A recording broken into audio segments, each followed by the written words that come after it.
श्री गणेशाय नमः। नमस्कार दोस्तों, अर्चना भक्ति में आपका स्वागत है। दोस्तों, आज हम श्रावण मास के महात्म्य के तीसरे अध्याय का श्रवण करेंगे। कृपया आप ध्यान पूर्वक सुने। सनत कुमार बोले, हे भगवान, आपने श्रावण मासों का संक्षिप्त वर्णन किया है। हे स्वामिन, इससे हमारी तृप्ति नहीं हो रही है, अतः आप कृपा करके विस्तार से वर्णन करें, जिसे सुनकर हे सुरेश्वर, मैं कृतकृत्य हो जाऊंगा। ईश्वर बोले, हे योगीश, जो बुद्धिमान नतव्रत के द्वारा श्रावण मास को व्यतीत करता है, वह 12 महीनों में नतव्रत करने के फल का भागी होता है। नतव्रत में दिन की समाप्ति के पूर्व सन्यासियों के लिए एवं रात्रि में गृहस्थों के लिए भोजन का विधान है। उसमें सूर्यास्त के बाद की 3 घड़ियों को छोड़कर नक्त भोजन का समय होता है। सूर्य के अस्त होने के पश्चात 3 घड़ी संध्या काल होता है। संध्या वेला में आहार, मैथुन, निद्रा और चौथा स्वाध्याय, इन चारों कर्मों का त्याग कर देना चाहिए। गृहस्थ और यति के भेद से उनकी अव्यवस्था के विषय में मुझसे सुनिए। सूर्य के मंद पड़ जाने पर जब अपनी छाया अपने शरीर से दुगनी हो जाए, उस समय के भोजन को यति के लिए नक्त भोजन कहा गया है। रात्रि भोजन उनके लिए नक्त भोजन नहीं होता है।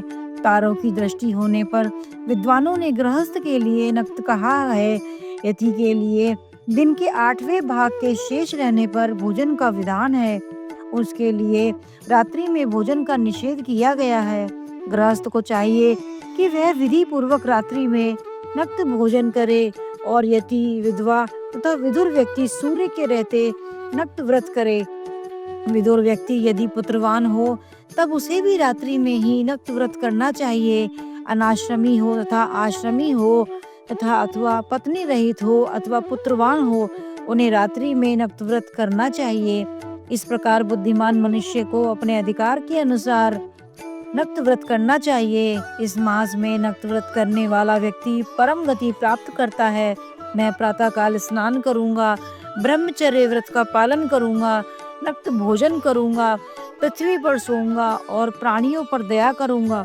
हे देव, इस व्रत को प्रारंभ करने पर यदि मैं मर जाऊं तो हे जगत पिते, आपकी कृपा से मेरा व्रत पूर्ण हो। ऐसा संकल्प करके बुद्धिमान व्यक्ति को श्रावण मास में प्रतिदिन नक्त व्रत करना चाहिए। इस प्रकार नक्त व्रत करने वाला मुझे अत्यंत प्रिय होता है। ब्राह्मण के द्वारा अथवा स्वयं ही अतिरुद्र, महारुद्र अथवा रुद्र मंत्र से महीने भर प्रतिदिन अभिषेक करना चाहिए। हे वत्स, मैं उस व्यक्ति पर प्रसन्न हो जाता हूँ, क्योंकि मैं जलधारा से अत्यंत प्रीति रखने वाला हूँ। अथवा रुद्र मंत्र के द्वारा मेरे लिए अत्यंत प्रीतिकर होम प्रतिदिन करना चाहिए। अपने लिए जो भी भोज्य पदार्थ अथवा सुखोपभोग की वस्तु अति प्रिय हो, संकल्प करके उन्हें श्रेष्ठ ब्राह्मण को प्रदान करके स्वयं महीने भर उन पदार्थों का त्याग करना चाहिए। हे मुने, अब इसके बाद उत्तम लक्ष्मी पूजा विधि को सुनिए। लक्ष्मी चाहने वाले अथवा शांति की इच्छा रखने वाले मनुष्य को लक्ष्य बिल्व पत्रों या लक्ष्य दुर्वा दलों से शिव की पूजा करनी चाहिए। आयु की कामना करने वाले को चंपा के लक्ष्य पुष्पों तथा विद्या चाहने वाले व्यक्ति को मल्लिका या चमेली के लक्ष्य पुष्पों से श्री हरि की पूजा करनी चाहिए। शिव तथा विष्णु की प्रसन्नता तुलसी के दलों से सिद्ध होती है। पुत्र की कामना करने वाले को कटेरी के दलों से शिव तथा विष्णु का पूजन करना चाहिए। बुरे स्वप्न की शांति के लिए धारने से पूजन करना प्रशस्त होता है। देव के समक्ष निर्मित किए गए रंगवल्ली आदि से विभिन्न रंगों से रचित पद्म, स्वास्तिक और चक्र आदि से प्रभु जी की पूजा करनी चाहिए। इस प्रकार सभी मनोरथों की सिद्धि के लिए सभी प्रकार के पुष्पों से यदि मनुष्य लक्ष्य पूजा करे तो शिव जी प्रसन्न होंगे। तत्पश्चात उद्यापन करना चाहिए, मंडप निर्माण करना चाहिए और मंडप के त्रिभाग परिमाण में वेदिका बनानी चाहिए। तदंतर पुण्याहवाचन करके आचार्य का वरण करना चाहिए और उस मंडप में प्रविष्ट होकर गीत तथा वाद्य के शब्दों और तीव्र वेद ध्वनि से रात्रि में जागरण करना चाहिए।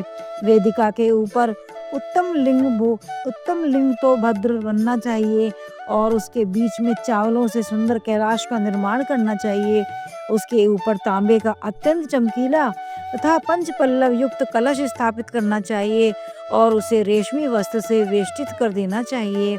उसके ऊपर पार्वती पति शिव की सुवर्णमयी प्रतिमा स्थापित करनी चाहिए। तत्पश्चात पंचामृत पूर्वक धूप दीप तथा नैवेद्य से उस प्रतिमा की पूजा करनी चाहिए और गीत वाद नृत्य तथा वेद शास्त्र आदि पाठ के द्वारा रात्रि में जागरण करना चाहिए।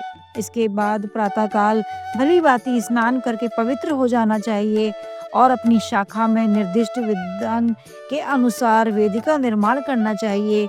तत्पश्चात मूल मंत्र से या गायत्री मंत्र से शिव के सहस्त्र नामों के द्वारा तिल तथा घृत मिश्रित खीर से होम करना चाहिए अथवा जिस मंत्र से पूजा की गई है उसी से होम करके पूर्णाहुति डालनी चाहिए। इसके बाद वस्त्र अलंकार तथा भूषणों से भली भांति आचार्य का पूजन करना चाहिए। तत्पश्चात अन्य ब्राह्मणों का पूजन करना चाहिए और उन्हें दक्षिणा भी देनी चाहिए। जिस जिस वस्तु से उमापति शिव की लक्ष्य पूजा की हो उसका दान करना चाहिए। स्वर्णमयी मूर्ति बनाकर शिव की पूजा करनी चाहिए।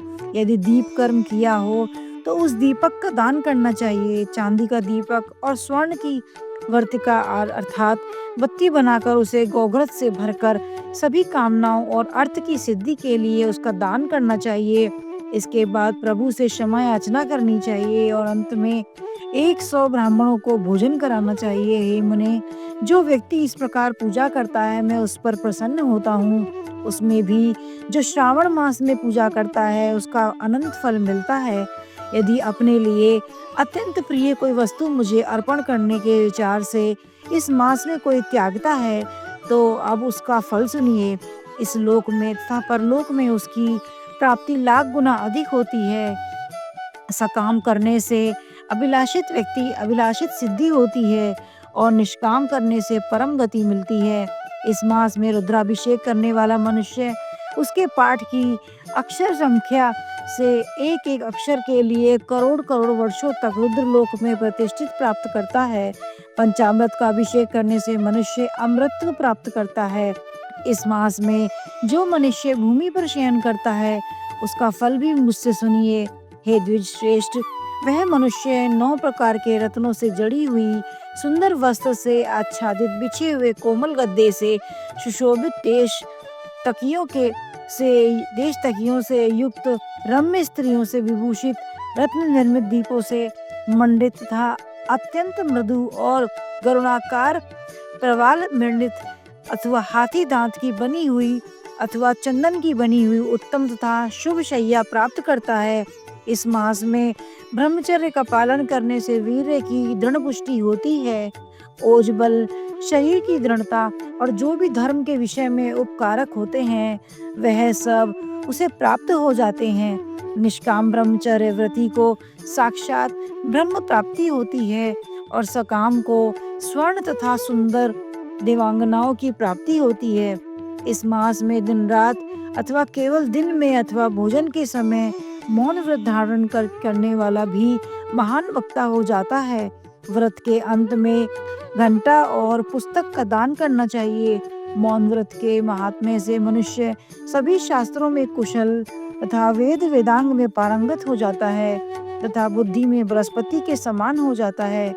मौन धारण करने वाले का किसी से कलह नहीं होता, अतः मौन व्रत अत्यंत उत्कृष्ट है।